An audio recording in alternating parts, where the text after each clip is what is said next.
Bismillah, elhamdülillah ve salatu ve selamu ala Resulillah. Mübarek Ramazan ayı turvatımız Allah Teala hammamizga ixlos ato qilsin ve amallarimizni qabul qilsin, ko'plab aslab ajr bersin.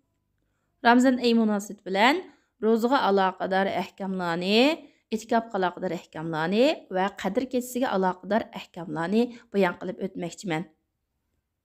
Ondaqda oldi bilan ro'zaning ma'nosini tushuntiraylik. Ro'za degan nima degan gap? Ro'zaning arab tilidagi lug'at ma'nosi o'zini yig'ish, o'zini tutib olish, o'zini to'xtatish degan gap. Va shariatdagi ma'nosi tong atqandan tortib kun o'ltirg'uchi bo'lgan oraliqda yeyish, ichish, rayonlik munosabat qatorliq ro'zani buzib o'tadigan barliq ishlardan o'zini yig'ish orqali Alloh taologa ibodat qilish. Ro'zaning fazilati Abu Hurayra radhiyallohu anhudan rivoyat qilingan hadisda Payg'ambar sallallohu alayhi va sallam mundaq degan. Alloh taolo mundaq deydi. Ya'ni bu hadis qudsi. Kullu amali ibni Adam lahu illa as-siyam. Adam balasining har bir amali o'zi uchun ro'zadan boshqa. Fa innahu li va ana ajzi bihi. Ro'za men uchun, men uningga o'zim mukofot beraman. Ro'za qalqandir. Sizlarning biringlar ro'za tutsa, u kunda sat gap qilmasin, og'zini buzmasin. Agar uning bilan birasi tilishib qolsa yoki urushib qolsa, uningga men ro'zador edim desin. Muhammad alayhissalomning nafsi uning qulida bo'lgan zot bilan qasamki, jazman ro'zador kishining og'zidagi puroq Alloh taoloning huzurida qiyomat kuni iftorning puruqida xushbo'ydir. Ro'zador uchun ikki xo'shallik bor, xo'sh bo'ladi. Ya'ni iftor qilgan vaqtida iftor qilganlik sababidan xo'sh bo'lsa, ro'za tutganlik sababidan Alloh taologa uchrashgan vaqtida xo'shal bo'ladi. Bu hadisni Buxoriy va Muslim rivoyat qilgan. Yana Buxoriy va Muslimda Sahla radhiyallohu anhudan rivoyat qilingan hadisda Payg'ambar sallallohu alayhi va sallam shundoq degan: "Inna fil jannati baban yuqalu lahu rayyan." Jannatda Rayyan deb atalgan bir eshik bor. Ya'ni jannatning Rayyan ismli eshigi bor. Bu eshikdan qiyomat kuni ro'zadorlar kiradi. Ya'ni dunyoda ro'za tutgan kishilar kiradi va ulardan boshqalar kirolmaydi. Ayna saimun, ya'ni ro'zadorlar qayerda deyiladi. Bu dunyoda ro'za tutgan kishilar, ro'zadorlar o'rnlaridan turadi va bu eshikdan ulardan boshqalar kirolmaydi.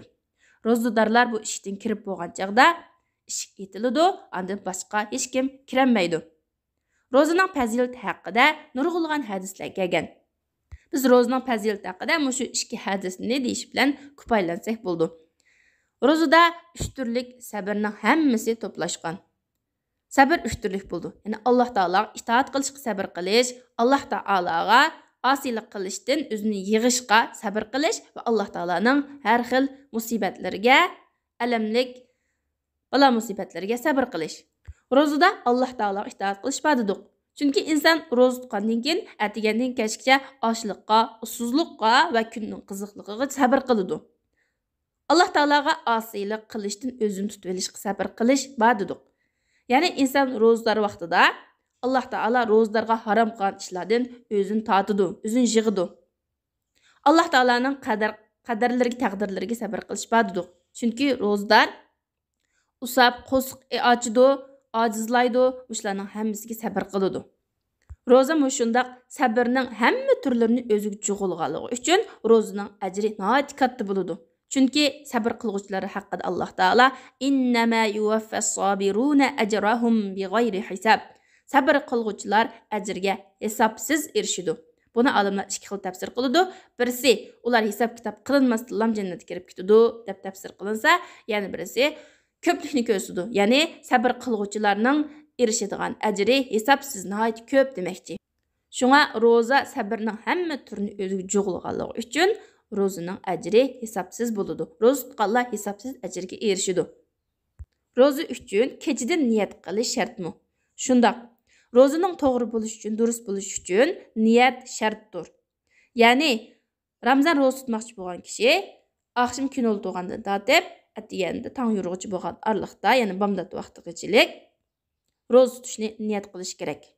Bunun dalili Peygamber sallallahu aleyhi ve sellem innemel a'malu bin niyat ve innema likulli imri'in ma nawa. Ameller niyetler bilen buludu. Her kişi özü niyet qilgan narsaga erishidi. Buni Buxoriy va Muslim rivoyat qilgan hadis. Shuning uchun niyat qilish kerak. Ammo niyat qildim deb og'zi bilan so'zlash bu yo'lliq emas. Faqat qalbidilam niyat qilsa bo'ladi. Niyatning o'rni qalb. Farz ro'zaning niyat qilish vaqti bayatin deb o'tgandek, oqshimi kun o'ltirgandan tortib atigallisi tong atqichi bo'lgan araliqda bo'ladi. Ro'zada farz bo'lgan ish endi atigallisi tong atgandan tortib kechki kun o'ltirg'ich bo'lgan araliqda, ya'ni bir kunduzlikda yeyish, ichish, arayonlik munosabat qilish va shuningga o'xshagan ro'zni buzib o'tadigan ishlardan o'zini yig'ishdir. Chunki Alloh taolo shundoq degan: "Fal-ana bashiruhunna wa ma kataballohu lakum wa kulu washrabu hatta yatabayyana lakum al-khaytul abyadu min al-khaytil aswadi min al-fajr, thumma atimmus siyama ila al-layl." Hozir ular bilan yaqinchilik qilsanglar bo'ladi. Ya'ni dastlabda hatto kechidami yeyish, ichish, arayonlik munosabat qilishdan cheklagan. Keyin Alloh taolo kechda ijozat bergan. Ya'ni burunqi hukm amaldan qolgan. Va Alloh taolo sizlarga yezib etgan farzanddan iborat shu narsani talab qilinglar. Ya'ni kechidagi ishlar bu. Ondan yanglar ichinglar kechida toki oq yip bilan qora yip bomdod vaqtida ayrilgan qadar. Ondan sizlar ro'zini kechigichilik tamom qilinglar. Oq yip, qora yip degani kunduzning oqligi bilan kechining qorligini ko'rsatadi. Ya'ni kun o'ltirib ketgandan tortib adigallisi bomdodqich bo'lgan araliqda yeyish, ichish va boshqa har qanday ishni qilsa bo'ladi, lekin kunduzlikda chuqur bu cheklangan ishlarni qilmaslik kerak. Kun o'ltiruvchilik Ramazon ro'zasini tamomlash kerak. Ammo nafl ro'zaning niyati farz ro'zaning niyatiga o'xshash chuqur kechida niyat qilish kerak deb shart qilinmaydi. Kechida niyat qilsin bo'ladi, ammo kechida niyat qilmay tong atqizgan bo'lsa, tong atgandan keyin ro'zini buzadigan ishlardan bir narsa, bir ish qilmagan bo'lsa yoki yeb ichib yoki ariyonlik munosabat qilmay degandek hech nima qilmagan bo'lsa, undan keyin kunduzda bo'ldi men niyat qilyaptim deb niyat qilyapti, kechgacha ro'zini davom qilsa bo'ladi. Buning dalili Oysha radhiyallohu anhadan rivoyat qilingan hadisda Oysha radhiyallohu anha shundoq degan: Payg'ambar sallallohu alayhi vasallam bir kuni bizning qishimizga kirib, bir narsa bormi dedi. Ya'ni yegidak bir narsa bormi degandan keyin biz yo'q desak, undaqda men bugun ro'zador dedi. Bu hadisni Buxoriy va Muslim rivoyat qilgan bo'lib, Payg'ambar sallallohu alayhi vasallamning bu yerdagi ro'zasi nafl ro'za va niyatni kunduzda qilgan.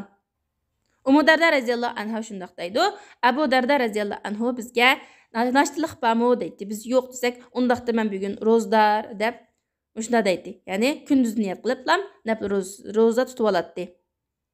Ondan Buxoriy rahimahulloh shundoq degan: Abu Talha, Abu Hurayra, Abdullah ibn Abbas va Huzayfa radhiyallohu anhumlarmi mushunda qiladi. Ya'ni bir narsa yemagan bo'lsa, degan isbomdatdan keyin bir narsa yo'q degan bo'lsa, undaqda men bugun ro'zador deb niyat qilib nafl ro'za tutib oladi. Ya'ni farz ro'zaning niyati chuqur kechida bo'lish kerak va nafl ro'zaning niyati kechida bo'lsin bo'ladi. Kechida qilmagan bo'lsa, kunduzi niyat qilib ro'zani davomlashtirib ro'za tutib olsa bo'ladi. Ammo sharti chuqur bomdoddan keyin, ya'ni tong atgandan keyin ro'zani buzadigan ishlarni qilmagan bo'lish kerak. Ramazon ro'za tutishning hukmi. Ramazon ro'zasi har bir balog'atga yetgan va shariat ahkomlari taklif qilingan har bir mukallaf kishiga farz. Chunki Alloh taolo: "Ey iymon keltirgan kishilar, sizlardan ilgirki kishilarga, sizlardan ilgiri o'tganlarga Ramazon ro'zasi farz qilingandek, sizlarga mo Ramazon ro'zasi farz qilindi, sizlarning taqvodorlardan bo'lishinglar uchun" deydi. Ya'ni Alloh taolo: "Faman shahida minkumus-shahra falyasumhu." Sizlardan kimki shu ro'za oyiga uchrasa, Ramazon ro'zasini tutsin. Ya'ni hadisda bir Arabiy kishi Payg'ambar sallallohu alayhi vasallamdan Alloh taolo menga ro'zadan nimani farz qildi deganda, suyimli payg'ambarimiz sallallohu alayhi vasallam shahru Ramazon deb javob bergan.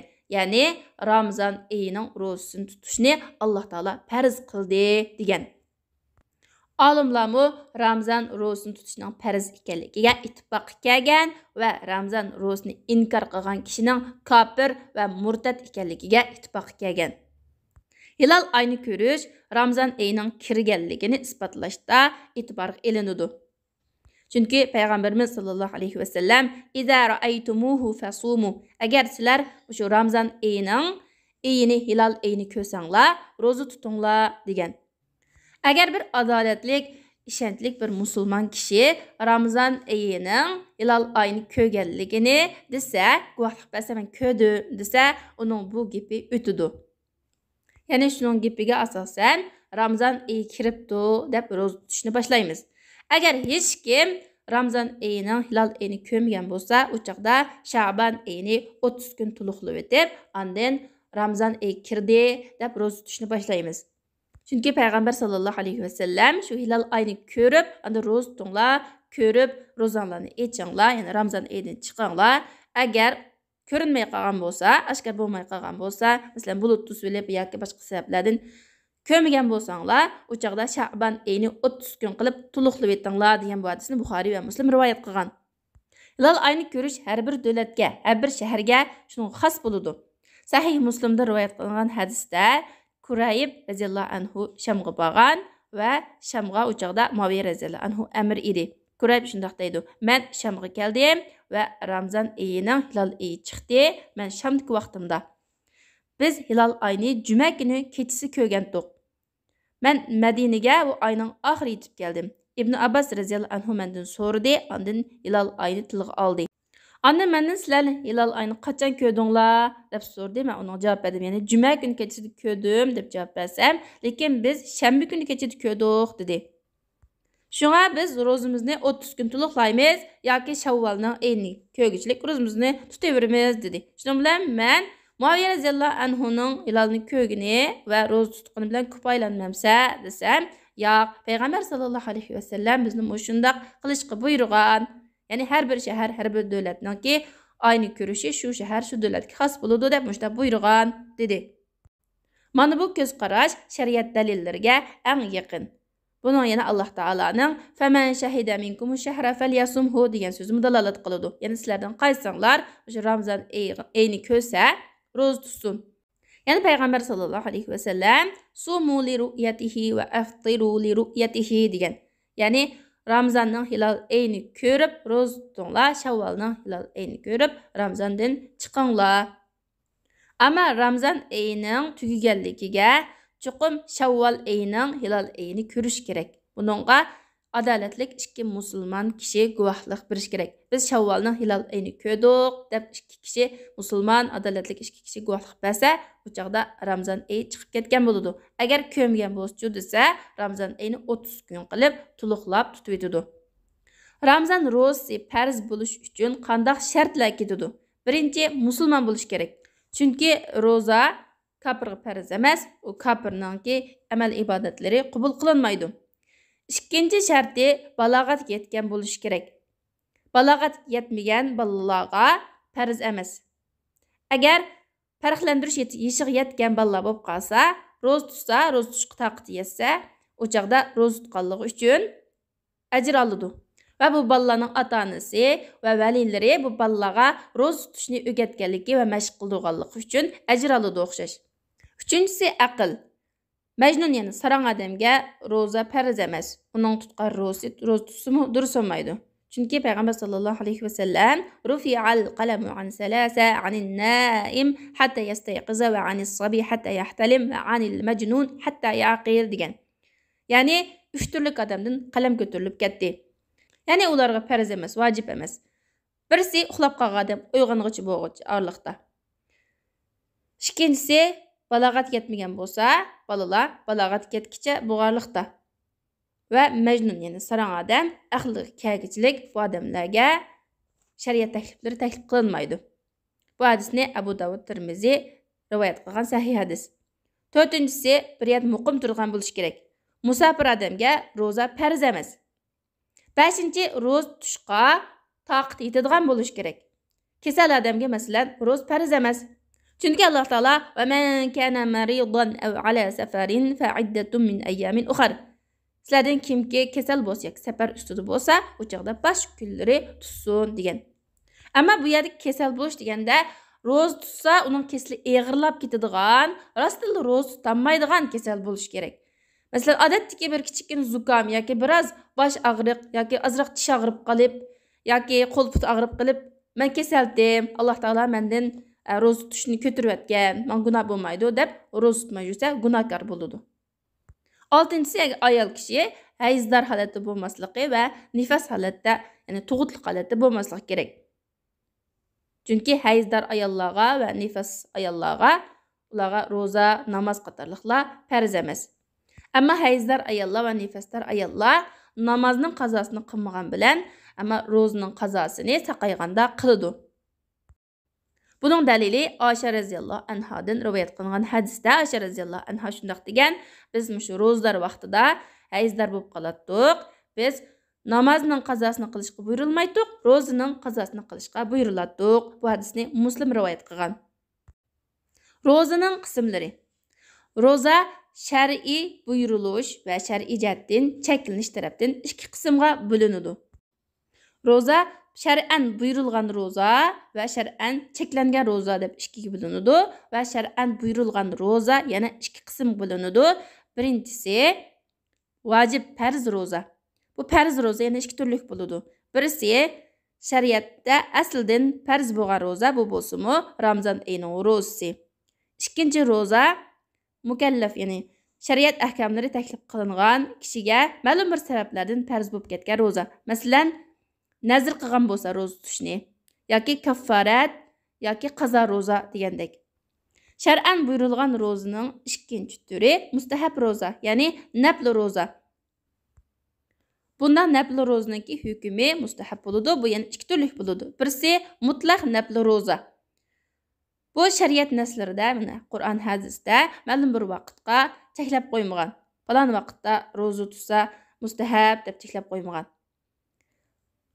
Payg'ambar sallallohu alayhi va sallam falan vaqtda ro'za tutmaysizlar deb cheklagan vaqtlardan boshqa har qanday vaqtda ro'za tutsa bo'ladigan ro'za. Nafl ro'zaning ikkinchi turi shariat tekstlari muayyan bir vaqtga belgilab bergan ro'za. Masalan, Shavvolda 6 kun ro'za tutish va haftaning dushanba payshanba kuni ro'za tutish, Arafat kuni ro'za tutish va Ashura kuni va Ashuraning oldingi kuni ro'za tutish qatorliqlarga o'xshash. Shariat cheklagan ro'za ikki turlik bo'ladi. Birisi harom ro'za. Bu bo'lsa-mu het kuni ro'za tutish, ya'ni ro'za hetning birinchi kuni va Qurbon hetda 3 kun ro'za tutish va shak kuni ro'za tutish. Bu kunlarda ro'za tutish harom. Ya'ni birisi makruh ro'za. Masalan, juma kunini yoki ma'lum bir kunini ro'za tutishga o'zi xos qilib olish. Bular makruh. Bugungi darsimiz mushagicha bo'lsin. Bu darslarning oxirida inshaalloh subhanakallahumma bihamdik ashhadu an la ilaha illa anta astag'firuka va atubu ilayk.